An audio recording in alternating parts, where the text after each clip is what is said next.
Hello, everyone. My name is Estefania Campos. I support the Dominguez Hills First Year Experience Program, primarily the CBAP students. And today we'll be covering the Student Self-Discovery Seminar for Communication Etiquette. Hi, everyone. My name is Jasmine Moreno. I am supporting the undeclared, and I'm also a DHFYE peer coach.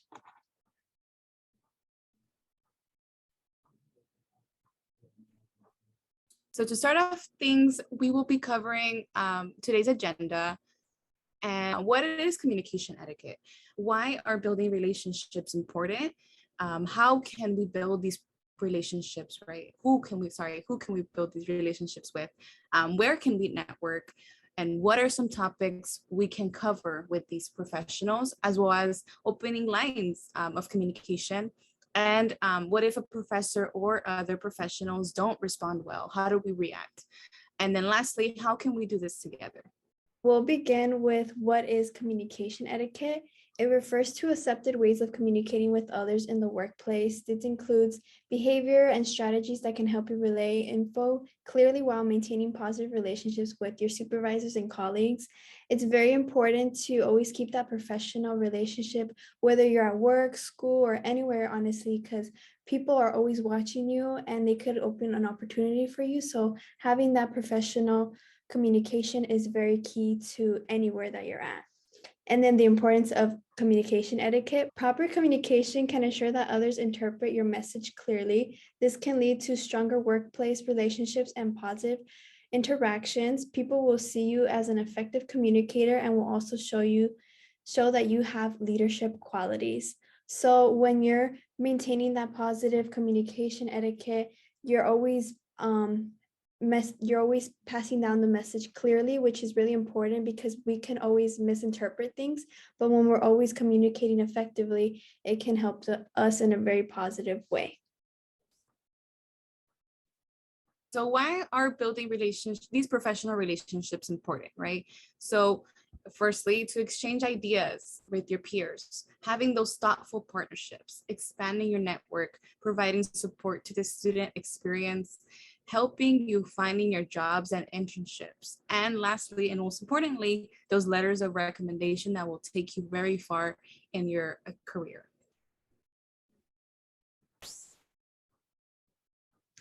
So here's an example of a letter recommendation request. It's very important to always put your subject as the main topic. So that would be letter of recommendation request.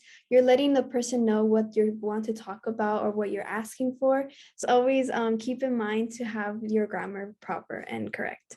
And then you always want to start with saying hello or dear Professor Garcia, and always want to thank them for their time. Let them know that you're here for a letter of recommendation, and you ask them when they're available so you guys can meet up and talk about the letter of recommendation. And then you always want to end with a best regards, thank you, or sincerely, just showing that you're grateful for them and their time. Very nicely put. So who can we build these professional relationships with, right?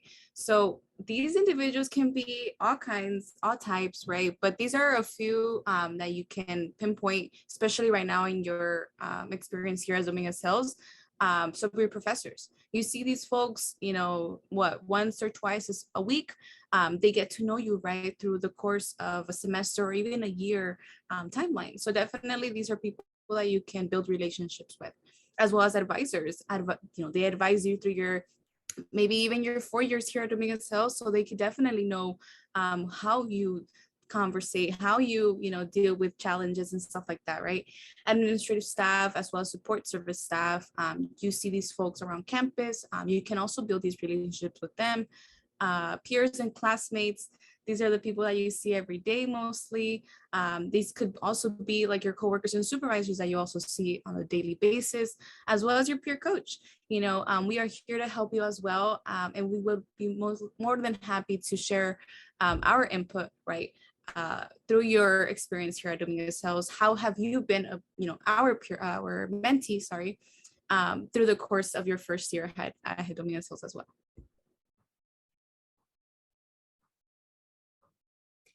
And then now we're going to begin with where can you network? It could be in the classroom, after class, during office hours, internships, jobs, clubs and organizations, social media, LinkedIn, Facebook, Instagram, somewhere that people have knowledge or further contacts, and then also workshops. So always keeping in mind that there's always an opportunity out there. So always having that professional and good communication is very key, because someone can offer you a position or a higher position wherever you're at. So in the classroom is very important, or anywhere, honestly, anywhere is very important to keep that in mind, because you can be given opportunities then in that moment. Definitely. The world is very small. You will realize that, the same group of people you have a conversation with, maybe the people you work with, right, in the future. So definitely just being professional and always very comprehensive and honest and kind, right? So moving on, what are some topics that I can go to a professional about, right? How do you even start the conversation? So first of all, you can ask for a reference. Hey, we have had a conversation for about a semester now. You're my professor or you're my colleague or whatever. Can I have you as my reference, right? As for my job or for my internship, mentorship. Even if you are, even if you are a first year college student in your family or not, right? We all want that mentorship, right? Of how to survive college, how to get the best experience in college. So definitely mentorship is a very, very great topic, great opportunity and reason. Informational interviews, getting to know the folks, right? Let's say your ambition, your goal is to become a professor one day, right? So going to their office hours is not just to discuss classroom material. It can also be a perfect opportunity for you to, have a conversation of, hey, I'm very interested, of becoming a professor one day myself. How did you get to your goals, right? Do you mind sharing a little bit about your journey with me? And if that moment is not the best moment for the professor, definitely reschedule or schedule something some other time, right? Letter of recommendation, like I mentioned before, the letters of rec are going to send you very far through your career. So definitely requesting these, professionally, right, and kindly, for these folks can share the best out of you, right? The best feedback and experience they have with you. Job and or research opportunities. Definitely, like Jasmine mentioned, right, you can have a conversation with a colleague, and then the colleague can be like, you know what, I have the perfect job opportunity for you if you're interested. Just having that conversation can lead to your future job. Campus involvement opportunities. So especially if you don't have these conversations, you won't be involved, right? Because you don't know what's going on campus. So hypothetically, you walk, through campus, right, and you see a table with a club, right, or something like that you're interested in joining. So you having that conversation will most likely get you to join the club, right, and become something in it. You can even become, co-president, vice president, or president of the club, if that gets to that, right? Building a relationship beyond the classroom. This means that you can build a friendship, right? You can build a long life connection. Like I mentioned before, these folks that you surround yourself with here in higher education can and most likely will be the folks that you connect with in your future lives, right? Like, you may become, I don't know, some kind of CEO, right? And then you're interested of hiring your staff. So why not hire the folks that you have had experience with throughout your undergrad, those that you can trust, right? And then academic and emotional support as a result of personal barriers. So building community is very important, right? And building community through these professionals can and will give you that personal, like, or just overall support, right? Through facing personal barriers, because at the end of the day, we all have very similar situations. So your situation may be very similar to someone else's, and then that would be a perfect opportunity to even build awareness, right, for that issue. Learning about their background, current job responsibilities, necessary requirements to work in their field, and career academic tips. So this is very similar to informational interviews, right? Getting to know who they are, how they became who they are, how did they get where they are, right? And how do they survive college? Because at the end of the day, all the folks you see on campus have had some kind of upper grad, experience. So definitely asking those questions will be very helpful. And then lastly, mock interviews.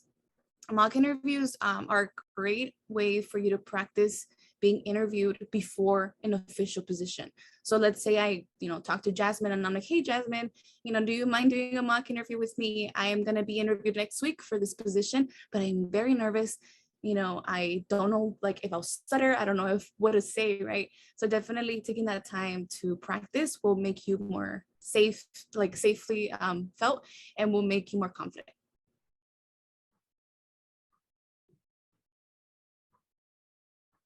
Yes, I definitely agree.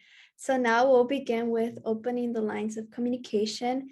Initial introduction. So you always want to start with, hello, my name is so and so, and thank them for their time and tell them, like, I hope you're having a great day so far.